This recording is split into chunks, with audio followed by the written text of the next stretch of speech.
먼저 이 말씀을 드리는 데 있어서 오해가 없으시기를 당부드립니다. 절대로 여러분에게 헌금을 강요하기 위해 드리는 말씀이 아니라는 사실을 염두에 두고 들어주시기 바랍니다. 자, 우리 교우들이 현재 성경 공부하고 있는 새신자반 제9과는 그리스도인의 교회 생활에 관한 이야기입니다. 그 중에 한 부분을 인용해서 말씀드립니다. 그리스도인에게 헌금의 의미는 무엇이겠습니까? 책은 그 사실에 대해서 이렇게 정리하고 있습니다. 내가 가지고 있는 모든 것이 나의 것이 아니라 실은 하나님으로부터 주어진 하나님의 것임을 고백하는 증표가 헌금입니다. 이 의미를 잘 알고 있던 다윗의 기도문이 우리에게 주는 그 교훈이 있습니다.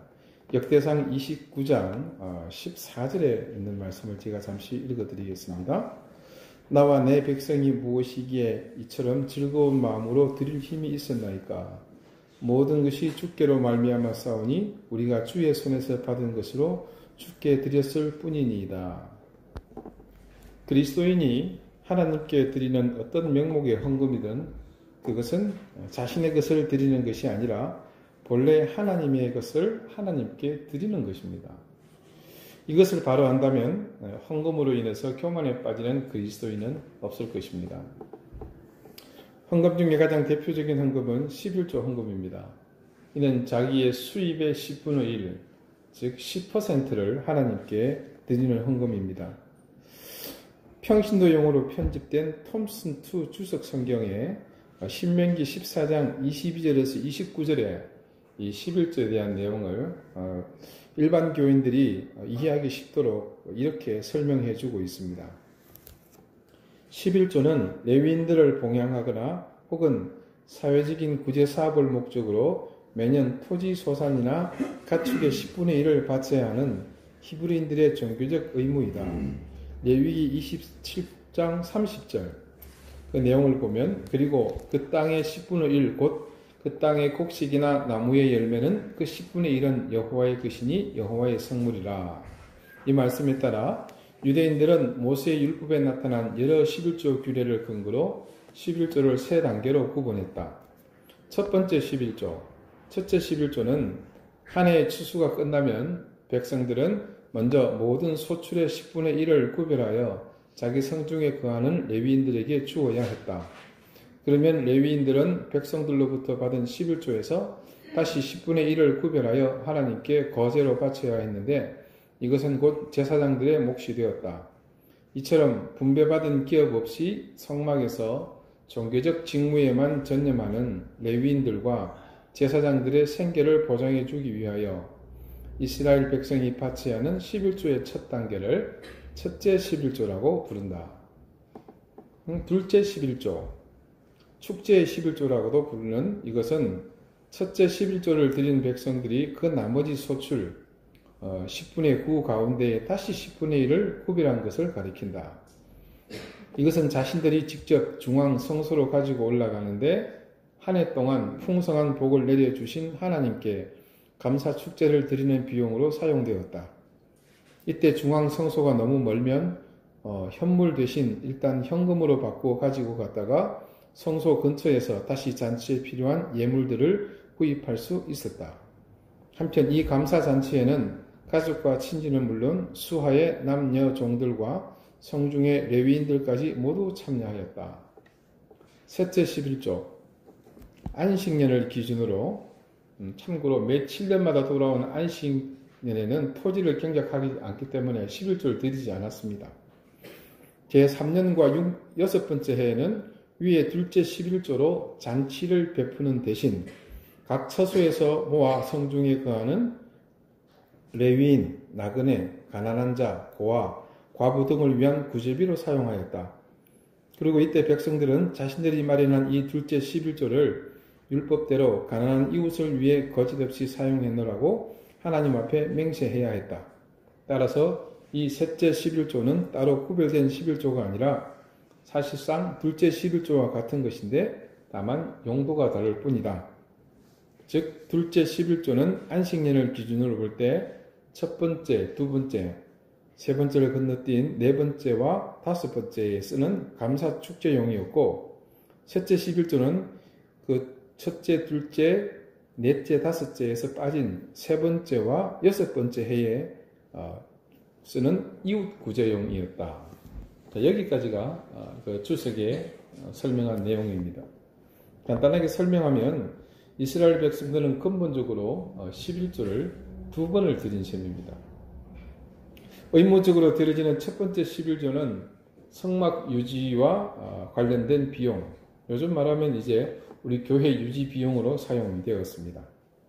그 다음 감사의 의미로 드려지는 두 번째 혹은 세 번째 11조는 교회와 관련 없이 이웃과의 나눔과 구제를 위해서 사용되었습니다.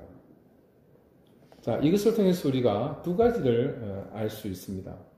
첫 번째, 교인이 하나님께 드리는 헌금은 11조 헌금, 감사 헌금, 또 주일 헌금 등을 포함해서 전체 수입의 20% 정도가 이제 성경에서 말하고 있는 헌금의 대략의 액수입니다.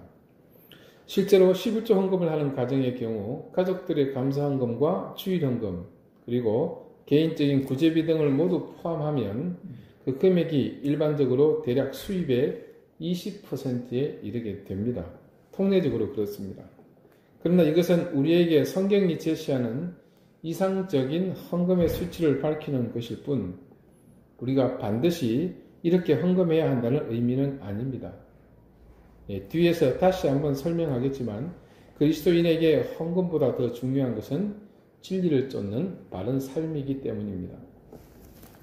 그리고 또 한 가지는 교인이 바친 헌금의 50%는 적어도 교회 밖의 이웃 사랑을 위하여 사용하는 것이 타당하다는 것입니다. 교회에 우리가 드리는 헌금은 모두 기부금으로 세제상 분류가 됩니다. 그래서 세제에 있어서 혜택을 받고 있지요.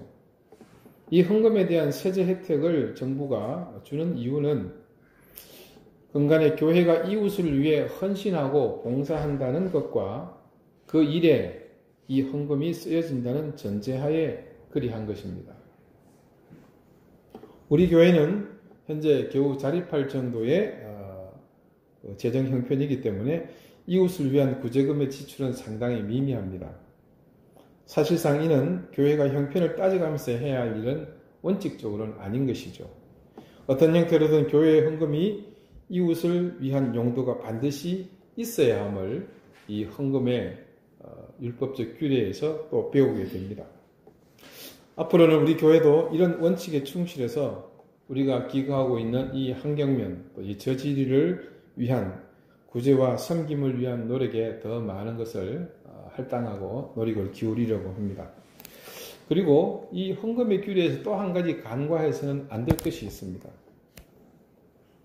내게 있는 모든 것이 하나님께서 주신 하나님의 것이라는 고백의 증표가 헌금이라면, 하나님께 헌금으로 드려주고 난 헌금을 제외한 나머지, 즉 지금 내 수중에 남아있는 것 또한 하나님의 것이란 사실입니다. 그러므로 그리스도인은 그것 역시 함부로 사용할 수 없습니다. 항상 옳고 바르게 사용해야 합니다. 하나님의 것이기 때문에 그것을 통해서 인간의 쾌락이나 죄악을 위하여 사용해서는 안 됩니다. 헌금은 하나님께 자신의 삶 자체를 드린다는 정표입니다. 제가 오늘도 그런 얘기를 하겠습니다마는 주일 예배 설교 마친 후에 또 그리고 봉헌 기도를 드릴 때 꼭 그 기도문 중에 고백하는 것이 있죠. 이곳에, 그러니까 우리가 드린 이 헌금에 우리의 마음과 정성뿐 아니라 삶과 인생을 함께 담아 드린다는 고백입니다. 바로 그런 이유 때문에 이같이 제가 여러분의 헌금을 모아 하나님 앞에 그렇게 고백하는 것입니다. 자신이 지닌 모든 것이 하나님의 것이므로 그 모든 것을 자기에게 맡기신 하나님의 뜻을 잘 헤아려 바르게 살겠다는 고백의 증표가 바로 그런 연유로 헌금인 것입니다. 그래서 예배 중에 가장 아름다운 예배가 삶의 예배이듯이 헌금 중에 가장 향기로운 헌금 역시 그리스도인의 삶입니다. 그래서 예수님은 11조에 대해서 당신의 공생애 동안 이와 같이 말씀하셨습니다. 마태복음 23장 23절이 증거하는 말씀입니다. 화 있을진저 외식하는 서기관들과 바리새인들이여, 너희가 박하와 회향과 근처의 11조는 들이되 율법에 더 중한 바 정의와 긍휼과 믿음은 버렸도다. 그러나 이것도 행하고 저것도 버리지 말아야 할지니라. 바리새인들은 철저하게 11조를 드렸습니다. 말씀에 증거하듯이 박하, 회향, 근처 같은 이 허브, 향신료들입니다. 그런 것까지도 11조를 구분해서 바칠 정도였습니다. 그러나 문제는 그 이후의 삶입니다. 성전 밖에서 그들의 삶은 하나님의 뜻과 전혀 부합되지 않는 거리가 먼 삶이었습니다. 그래서 위에 이 마태복음 23장의 예수님의 말씀은 그들의 그 삶에 대한 질책이었습니다. 예수님께서는 이중적인 삶을 사는 그들을 꾸짖으시며 11조만 중요한 것이 아니라 11조와 더불어 하나님의 말씀을 쫓는 삶이 병행되어야 함을 그들에게 일깨워 주신 것입니다. 삶의 헌금이 뒤따르지 않는 돈만의 헌금은 그것은 하나님을 거지로 여기는 것과 같습니다. 우주 만물이 모두 하나님의 것입니다. 하나님은 우리의 돈을 필요로 하시는 것이 아니라 우리 자신을 원하십니다. 여러분이 지금 마음껏 헌금을 드릴 수 없는 형편에 처해 있을 수도 있습니다. 그러나 그것 때문에 괴로워하지 마십시오. 여러분에게는 하나님이 더 기뻐하시는 삶이라는 헌금이 있습니다. 헌금함에 넣는 헌금은 때로 사람을 교만하게 만들 수 있습니다. 그러나 삶의 헌금은 드릴수록 더욱더 당사자를 겸손하게 만듭니다. 그래서 삶의 헌금보다 더 아름다운 헌금은 없습니다. 자, 여러분, 이 말씀을 헌금을 강요하는 의도로 드리지 않았다는 말씀을 한 번 더 강조하면서 이 헌금에 대한 정의를 통해서 여러분에게 다음과 같은 권고를 드립니다. 제일 먼저는 여러분이 일생을 살면서 반드시 구분하셔야 할 것이 있습니다. 자녀가 어릴 때 보면 자라면서 기어다니면서 제일 먼저 뭐부터 하죠? 뭐든지 집으면 입으로 가져갑니다. 네. 그럴 때마다 아이에게 엄하게 가르칩니다. 먹어야 할 것과 먹어서는 안 되는 것, 그것에 있어서 아이의 기억에 뚜렷이 각인되도록 때로는 강력한 액션을 취합니다. 자, 어쩌면 이 연세 드신 어르신들도 어린 시절을 돌아가 보면 그런 과정들을 다 겪으시면서 그와 유사한 사실들을 습득하셨을 것입니다. 우리가 하나님 앞에서도 마찬가지입니다. 세상의 모든 것에 하나님의 것과 인간의 것은 엄연히 구분되어 있습니다. 그것은 비단 유형의 것만 그런 것이 아닙니다. 무형의 수많은 것들 역시 마찬가지입니다. 그렇기 때문에 재물에 있어서도 이 원칙이 적용이 되는 겁니다. 우리가 평생을 살면서 이 구분을 제대로 하지 못하면 끊임없는 인생의 고난과 역경을 피할 수 없습니다. 이 돈을 내가 먹어야 할 것인가? 먹지 말아야 할 것인가? 우리는 당연히 주님의 자녀로서 신앙의 연단이라고 쉽게 판별해버리고 말지만 실은 그 이면을 보면 어떻습니까? 내가 버리지 못한 집착이나 욕심의 이끌림으로 당하게 되는 경우가 얼마나 많습니까? 그 다음으로 드리는 말씀은 우리 지난주 말씀과 같은 연장선상에 있습니다. 재물에 대한 여러분의 확고부동한 신앙적 적용에 있는 삶을 사시기 바랍니다. 그 가운데서도 특히 오늘 유대인들이 드렸던 이 11조의 교훈이 우리에게 주는 그 교훈과 같이 우리의 모든 소득에 하나님의 것이 있음을, 그것이 분명함을 깨닫게 되시기를 바랍니다. 그것은 다른 의미로 그 가운데는 이웃의 몫이 함께 포함되어 있음을 명심합시다. 우리 지난주 그 말씀을 기억하시죠? 하나님이 나에게 분에 넘치게 주시기를 바라는 우리의 기도, 그 기도의 제목과 함께 또 우리는 그것을 받아서 잘 관리하고 나누는 일에 누구보다도 우리 자신이 전문가가 되도록 그렇게 함께 기도해야 할 것입니다. 하나님은 우리에게 주신 그 재물을 두고서 우리가 어떻게 관리하시는지 그 관리하는 능력을 보십니다. 그리고 그 관리하는 재능에 따라 하나님께서 우리에게 재물을 허락하십니다. 자, 여러분, 내가 사랑하는 자녀가 많은 돈 때문에 그 돈의 향방을 잘못 설정해서 영혼이 망가지고 삶이 실족한다면 과연 하나님께서 우리를 사랑하신다 하면서 그냥 내버려 두시겠습니까? 왜 우리는 뉴스를 통해서 왕왕 보지 않습니까? 굉장히 부잣집 아들이 부모의 많은 재산 때문에 돈을 잘못 사용해가지고 그 인생이 망가지는 것을 우리는 봐오지 않았습니까? 미련한 부모들이죠. 그 하나님의 교훈으로 양육하지 못하기 때문에 그 같은 일이 벌어지는 것입니다. 우리가 이 두 가지 사실을 꼭 명심할 수 있게 되기를 바랍니다. 주님의 공생애 가운데 특이한 일들이 많았죠. 그 중에 유대인 지도자들에게 주님은 늘 곤욕을 치르셨습니다. 특히나 바리새인이나 서기관들 같은 글줄깨나 아는 사람들, 그들은 나름으로 지적인 꾀를 내어서 곤란한 논쟁을 벌이면서 예수님을 궁지로 모는 그런 일들을 벌여왔습니다. 대표적인 예가 바로 가늠한 여인을 데리고 와서는 어떻게 처결할 것이냐고 예수님께 묻죠. 사랑으로 할 것이냐, 율법으로 할 것이냐. 그때 예수님의 대답은 신기 그 자체였습니다. 그런데 그보다 더 강력한 질문이 있었으니 그것은 세금에 관한 질문입니다. 세금을 내야 되느냐 말아야 되느냐. 자, 이 질문 자체는 어떤 의도가 있겠습니까? 예수님이 거부한다고 얘기했을 때는 로마 정부에 반하는 반체제 테러리스트로 몰아세우려는 그런 의도가 다분했습니다. 자, 마태복음 22장의 바리새인들이 예수님께 묻습니다. 당신의 생각에는 어떠한지 우리에게 이르소서. 가이사에게 해금을 바치는 것이 옳으니까 옳지 아니하나이까. 자, 바리새인들은 그 당시 유대교에 철저했던 사람들입니다. 자, 그들에게 있어서 가이사에게 세금을 내는 것은 굉장히 신앙적으로 끌어야 될 문제였죠. 그래서 유대교 사회에 대해서도 서로 이 사안에 대해서 논쟁이 심했고 첨예하게 대립하고 있었습니다. 자, 현실을 받아들이자면 세금을 내야 되지만 신앙적인 자기들의 양심에 있어서는 이 가이사에게는 돈을 줄 수가 없습니다. 자, 그래서 예수께 이 부분에 대해서 질문을 던진 것이죠. 자기들이 가지고 있는 이 뜨거운 감자에 대한 해법을 요구한 겁니다.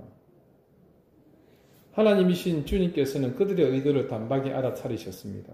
그래서 그들의 의도와 전혀 기대하지 못한 다른 대답을 하십니다. 동전을 보여달라. 동전에 새겨진 형상이 누구냐? 네, 시저였습니다. 가이사였습니다. 그러자 예수님께서는 시저의 것은 시저에게, 하나님의 것은 하나님께 바치라는 기발한 대답을, 그들이 예상치 못한 놀라운 대답을 그들에게 하신 겁니다. 그러니까 주님께서는 바리새인들의 질문에 현실적 문제와 신앙적인 문제를 동시에 언급해 주신 것입니다. 자, 여러분, 주님의 이 대답 가운데서 시저의 것은 무엇인지 우리가 잘 알 수 있습니다. 가이사의 것, 케이사르, 케사르 다 같은 말입니다. 근데 과연 여기서 예수님께서 말씀하신 하나님의 것은 무엇을 의미하는 것일까요?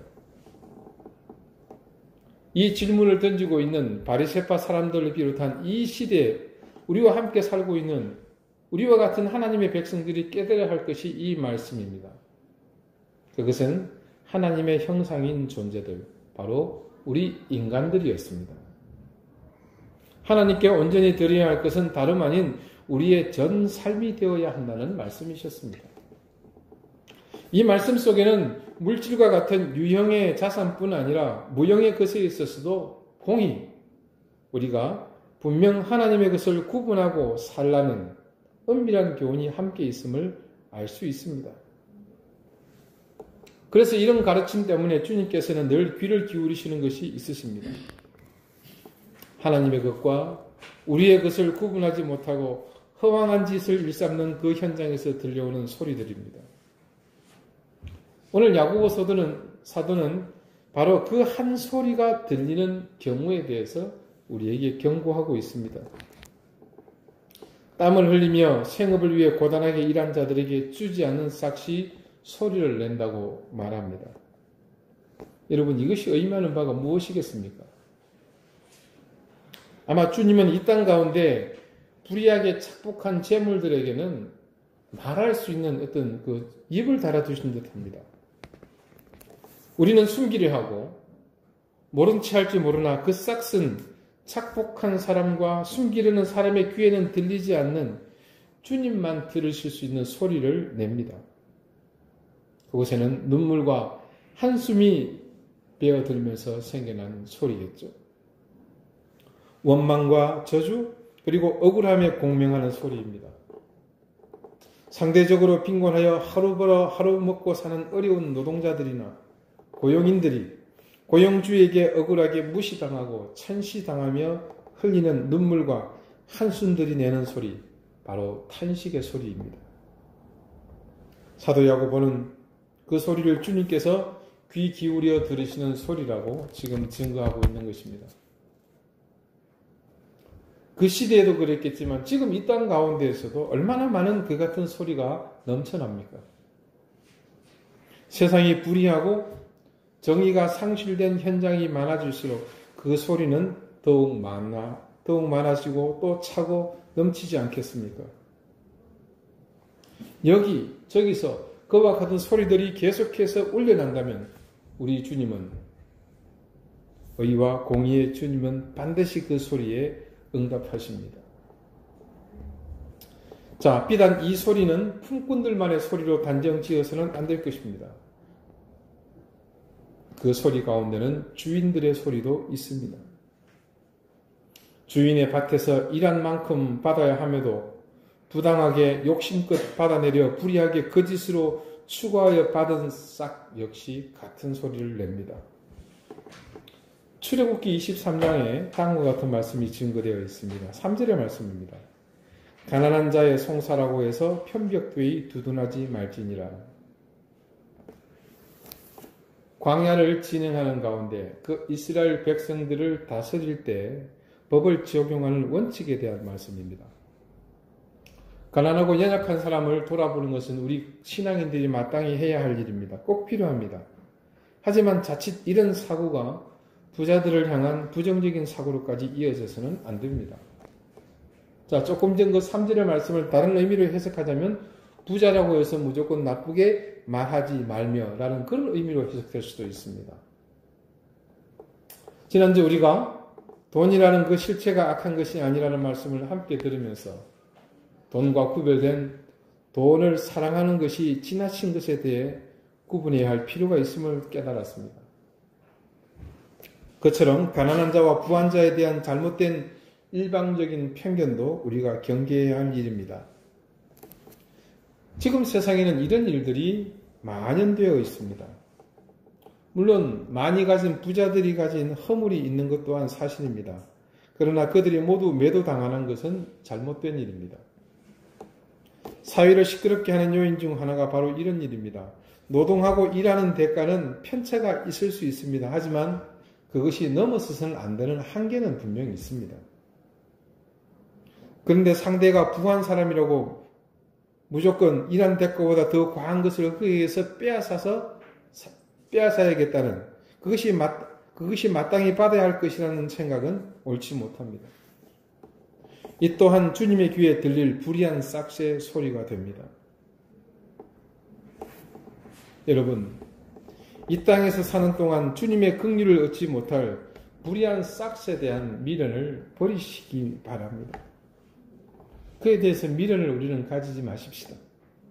그리고 어떤 경우에도 오늘 말씀에서 경고하는 주님의 귀에 들려질 그런 소리를 내는 싹스를 만드는 일을 또한 도모하지 마시기 바랍니다. 우리가 주님을 사랑하는 그리스도인으로서 어떻게 불의한 싹스에 우리의 영혼을 팔며 주님을 외면한 채 그렇게 배부르게 사는 것을 갈망하며 살 수 있겠습니까? 오늘 5절의 말씀을 다 같이 보십시다. 너희가 땅에서 사치하고 방종하여 살육의 날에 너희 마음을 살찌게 하였도다. 이 말씀을 보며 저는 이런 질문이 떠올랐습니다. 자, 누군가가 우리에게 묻습니다. 아니, 주님께서 우리에게 이같이 질문하십니다. 너희는 가난하고 빈궁한 삶을 선택하겠느냐? 아니면 사치하고 방종한 삶을 선택하겠느냐? 굉장히 우문이죠. 제 수준에서 나올 수 있는 정도의 질문입니다. 자, 이 질문의 의도는 다른 것이 아닙니다. 불의한 재물인 줄 알면서도 욕심 때문에 여러분이 정말로 불의한 싹을 내 것으로 갖고야만은 그런 삶을 살겠느냐는 그런 질문입니다. 우리 중 누구도 사치하고 방종한 삶을 처음부터 목적으로 삼고 사는 사람은 없을 것입니다. 혹여 피치 못하게 내가 그렇게 살고 있다고 하더라도 내 자녀에게는 그렇게 살라고 가르치지 않을 것입니다. 그러나 우리가 더 가지려고 애쓰고 타인의 형편과 처지를 고려하지 않고 무조건 나의 곶감만을 채우려고 한다면 우리는 반드시 이 어리석은 질문 앞에 서게 될 것입니다. 그런 질문 앞에서 어느 누구도 두 번째와 같이 방탕하고 사치한 삶을 살겠다고 대답하는 사람은 없습니다. 그런데도 그런 대답과 달리 작은 물질에도 마음이 흔들려 이런 경고에 아랑곳하지 않는 삶을 우리는 여전히 동경합니다. 그런 우리의 허황함을 쫓는 인생을 향해서 야고보 사도가 우리에게 그렇게 살아서, 즉 사치하고 방종하게 살아서 살육의 날에 너희 마음을 살찌게 하겠느냐? 심판의 날에 심판받기에 합당한 모습으로 변질되게 살겠느냐고 지금 묻고 있는 것입니다. 여러분, 어떤 것이든 여러분을 주님과 멀어지게 한다거나 주님과 등지게 만드는 것은 악한 것입니다. 그것이 주님과 여러분의 관계를 가로막고 어떠한 막대한 것을 가지고 준다고 하여도, 심지어 그렇다고 하여 그 재물이 주는 달콤함에 빠져든다면 여러분, 그것은 불나방과 같이 불을 향해 무조건 달려드는 그것과 무엇이 다를 바가 있겠습니까? 요즘 새벽기도의 본문이 요한계시록입니다. 자, 뒷부분으로 갈수록 세상의 종말이 더욱더 급박하게 진행되어 갈수록 우리는 불의한 것과 악한 것의 실체를 주님께서 그 끝에 어떻게 다루시는지를 생생하게 말씀을 통해서 매일 아침 보고 있습니다. 우리가 불의의 싹을 가지도록 자신을 과장하고 또 속이고 우리를 미혹하던 그 모든 세력이 중국에는 크고 흰 보좌에 앉으신 분에 의해 영원히 꺼지지 않는 유황 불못에 던져짐으로 모든 것이 끝납니다. 그렇게 지금껏 세상을 지배하며 우리를 미혹하던 그들의 모든 기초가 다 무너져 내릴 때가 바로 그때입니다. 말씀은 그때가 오면 새 하늘과 새 땅이 열리게 되고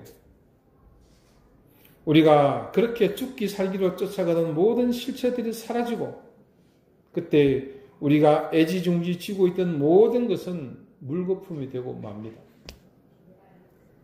과연 그때 여러분이 쥐고 있던 것들 중에 물거품이 되지 않을 것들을 여러분은 얼마나 가지고 계십니까? 지금 이 시대는 모든 사람들이 불의의 싹을 구하는 것에 혈안이 되어 있습니다. 그것은 우리 그리스도인들도 예외가 아닙니다. 투자라는 이름으로 근사하게 포장은 했을지 모르지만 그 포장지를 벗겨보면 내용물은 투기입니다. 누군가는 할 것이라 여기면 내가 먼저 하는 것뿐이라고 하지만 그것은 누군가의 일용할 양식이 될 간절한 기회를 내가 먼저 삼키는 것뿐입니다. 아니 어떻게 내가 하는 모든 활동들마다 수많은 그 상황들에서 타인의 가슴에 못을 박고 취하는 그런 일들을 하겠습니까? 할 수 있겠습니까? 근데 우리는 실제로 그런 일들을 많이 벌이고 있지 않습니까? 아니 그렇다면 내가 하는 모든 것마다 일일이 그것을 생각하면서 해야 됩니까? 아니 그렇게 머리 복잡하게 매 순간순간을 어떻게 판단하면서 살겠습니까? 그렇게 질문할 수 있습니다. 네, 그렇게 하셔야 합니다. 아무리 귀찮고 힘들어도 그렇게 해야 하는 것이 바로 우리 그리스도인들의 삶입니다. 세상의 흐름이 그것이 대세고 지금의 상황이라고 말하지만 주님의 말씀 그 어디에서도 그렇게 우리에게 살라고 가르쳐 주시지 않으셨습니다. 지금 우리의 삶이 가진 현주소는 이런 위협과 속상임이 혼재되어 하나님의 의를 찾기 힘든 세상입니다. 그럴 때일수록 우리는 스스로의 가치를 잃어버리지 않도록 더욱 살피고 경계하며 주님의 말씀에 주의하여 귀를 기울여야 할 것입니다. 사랑하는 여러분, 불의의 싹은 어떤 모양이라도 취하지 마십시다. 주님은 그 불의의 싹으로 인해 나는 소리를 듣고 계십니다. 주님의 귀에 들려질 그 소리, 우리는 그 소리를 만드는 인생이 되어서는 안 될 것입니다. 기도드리시겠습니다. 주님, 우리는 하나님의 것과 세상의 것 사이에서 언제나 우리의 유익을 쫓기 위해 그때그때 상황에 따라 우리에게 유익한 것을 취사 선택하며 살았습니다. 그 선택으로 우리의 곳간을 채우려고 했고 그 선택으로 우리는 세상에서 명예를 얻으려고 애쓰며 살았습니다. 그러나 그 같은 것들로 우리가 사치하고 방종한다면 결국 심판의 날에 심판받기에 합당한 모습으로 변질되는 것밖에는 다른 결말이 없음을 오늘 깨닫게 됩니다. 노력하지 않고 남의 것을 쉽게 얻으려는 우리의 마음과 일확천금을 꿈꾸며 오늘도 탐심을 쫓아가는 불의의 싹을 구하는 우리의 마음을 내려놓게 하시고 오로지 주님의 인도하심과 말씀의 가르침을 따라 살게 해 주십시오. 불의한 싹은 반드시 주님의 귀에 들려지도록 소리를 낸다는 사실을 기억하며 우리의 삶이 그런 불의한 싹을 구하고 만드는 인생이 되지 않게 해 주십시오. 정직한 경제생활, 의와 진리를 쫓는 믿음의 생활로 우리 방주교회의 교인들은 세상에서 하나님의 공의를 실현하는 올곧은 그리스도인이 되게 해 주십시오. 예수 그리스도 이름으로 기도드립니다. 아멘.